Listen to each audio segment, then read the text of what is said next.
আসসালামু আলাইকুম। এখানে আমি রান্না করব মাছ আলু বড়ির ঝোল। এখানে আলু কাটা আছে, টমাটো, পেঁয়াজ, কাঁচা লঙ্কা কুচি আছে, আর বড়ি আছে, সর্ষে বাটা, আদা রসুন বাটা আছে। এদিকে মাছ ভাজা হয়ে এসছে, মাছগুলোকে আমি এবার তুলে নেব। মাছগুলো তোলা হয়ে গেছে বাসনেতে। এরপরে আমি ওই তেলেতে আলুগুলো ভেজে নেব। আলুগুলো ওই তেলেতে আমি দিয়ে দিলাম। আলুর মধ্যে আমি নুন আর হলুদ দিয়ে দিলাম হালকা পরিমাণের। এবার দিয়ে ভালো করে নাড়াচাড়া করে এটাকে আমি চাপা দিয়ে রাখবো। চাপা দিয়ে ভাজা করব। চাপা দিয়ে ভাজাটা করলে তাড়াতাড়ি আলুটা সেদ্ধ হয়ে যায়, ওই জন্য চাপা দিয়ে আমি ভাজাটা করব। এদিকে ভালো করে আলুটাকে আমি নাড়াচাড়া করে নিয়েছি। এবার আমি ঢাকনাটা চাপা দিয়ে দিলাম। কিছুক্ষণ পরে আবার ঢাকনাটা খুলে দেখব। এইভাবে 2-3 বার ঢাকনা খুলে নাড়াচাড়া করার পরে আলুটা প্রায় সেদ্ধ হয়ে ভাজা ভাজা হয়ে গেছে। এবার আমি আলুটাকে আবার হালকা নাড়াচাড়া করে ওই মাছের বাসনেতে রেখে দিলাম।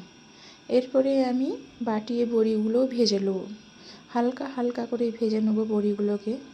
বড়িগুলোও দিয়ে দিলাম। দিয়ে বড়িগুলোকে আমি হালকা ভাজা করে বাটিতে তুলে নেব।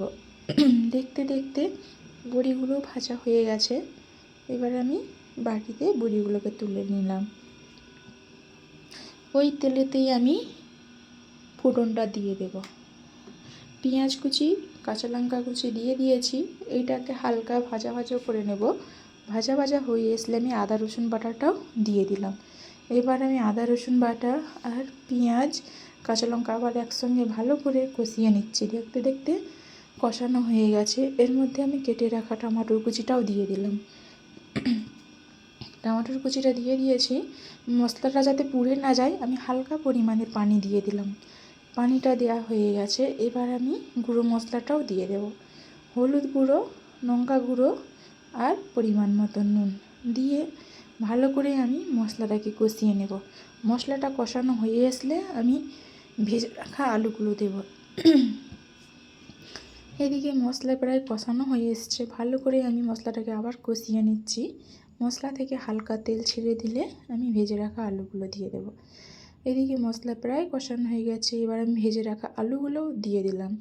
দিয়ে ভালো করে আমি কষিয়ে নেব। কষানো হয়ে গেলে আমি এতে পানি দেব। এদিকে ভালো করে মশলা আর আলু দুটোই কষিয়ে নিচ্ছি। এর উপরে আমি সর্ষে বাটাটা দেবো। সর্ষে বাটাটাকে আমি একটু হালকা পরিমাণের পানি দিয়ে ঘুঁটে নিয়েছি। এবার আমি সর্ষে বাটাটা ওই আলুতেই দিয়ে দেব। আবার ভালো করে নেড়ে চেড়ে কষিয়ে নিচ্ছি। দেখতে দেখতে মশলা আর আলু দুটোই কষানো হয়ে গেছে। এবার আমি উপর থেকে সর্ষে বাটাটা দিয়ে দেব। সর্ষে বাটাটা আমি দিয়ে দিলাম। দিয়ে ভালো করে একটুখানি কষিয়ে নেব। কষানো হয়ে গেলে আমি পরিমাণ মতন পানি দিয়ে দেবো।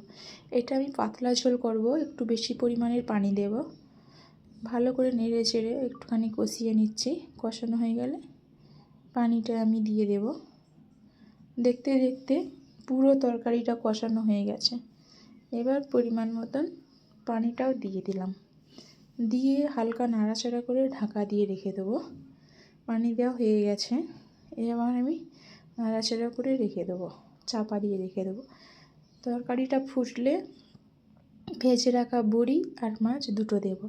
ঢাকা খুলে দেখছি এদিকে তরকারি প্রায় ভালোভাবে ফুটে গেছে। এবার আমি আবার হালকা নাড়াচাড়া করে নিলাম। এবার ভেজে রাখা মাছ আর বড়ি দুটোই দিয়ে দিয়েছি। বড়িগুলো আমি দেশ থেকে এনেছিলাম, ভেঙে গেছে আনতে আনতে, তাই হালকা ভাঙা ভাঙা হয়ে গেছে। এদিকে তরকারি হয়ে গেছে। আবার কিছুক্ষণ আমি ঢাকা দিয়ে রেখে দিচ্ছি। ঢাকা খুলে দেখছি যে তরকারি প্রায় রেডি। এবার আমি তরকারিটাকে ঢাকা দিয়ে গ্যাসটা বন্ধ করে দেব। কেমন হয়েছে জানাবেন আর সবাই ভালো থাকবেন। গ্যাস বন্ধ করে দিয়েছি। এবার তরকারিটা খুলে দেখি। খুব সুন্দর মাছ আলু বড়ির পাতলা ঝোল, অনেক টেস্টি হয়েছিল।